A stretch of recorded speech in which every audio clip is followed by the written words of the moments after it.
Welcome back to the kitchen. I'm Suze, and what I do is, well, since we are living in strange times and we don't know how long this is going to last, we're living through COVID and we're living through, the pandemic, and we're living through civil unrest, and we're living through a really strange administration.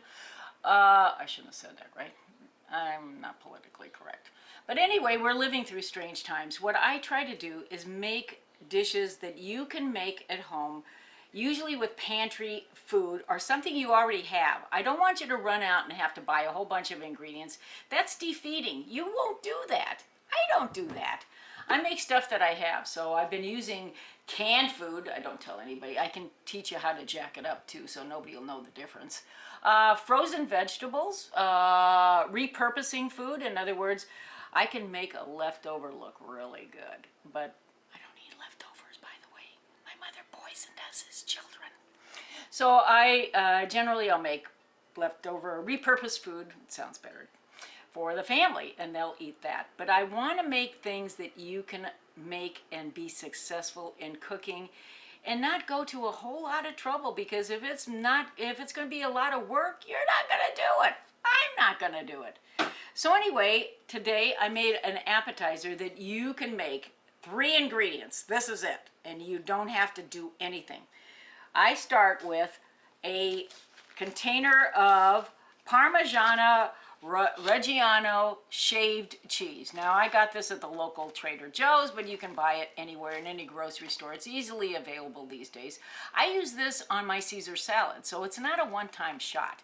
I also use it on the top of other foods to make it look more attractive, since I'm not really good at that kind of dressing up stuff. So these are shaved pieces of parm. And what I do with it is I put it in a big bowl and I make Frico Crisps. Now, in a bowl with a little bit of flour and a little bit of black fresh cracked pepper, these are like crackers. And you can make these, and you put them on a piece of parchment paper or maybe even foil. Put it in your oven for about 7 minutes at a high temperature, and it'll be on your screen so you'll know how to do this.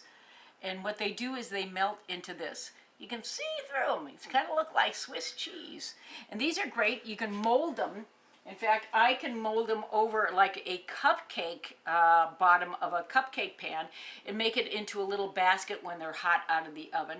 And you can fill it with different types of food, appetizers, or even a little bit of salad. It'd be great for a Caesar salad, and you can eat the whole thing. These are really so simple. And they really are attractive, and they taste pretty good. Now, the cracked pepper really adds a lot to it. So these are simple, they're fast, they're tasty, they taste like a cracker. I mean, how can you go wrong?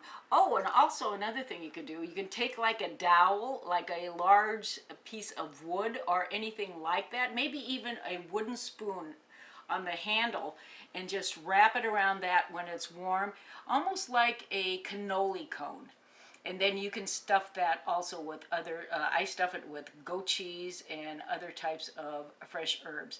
And that's an appetizer as well. They look great, they're tasty, takes 5 minutes. This is your kind of appetizer. Or you can put like some cheese on top of it, like a burrata, which is a really good soft, semi-soft cheese, and a little bit of fresh basil on top of that, and you got an appetizer in less than 20 minutes. Everybody will be wowed by this. Every time I make these, people are like, wow, where'd you buy those? I'm going, I didn't buy them. I made them. They're really simple. And I've been making these, oh God, 40, 50 years. I mean, I'm in my 70s, so I've been making these a long time.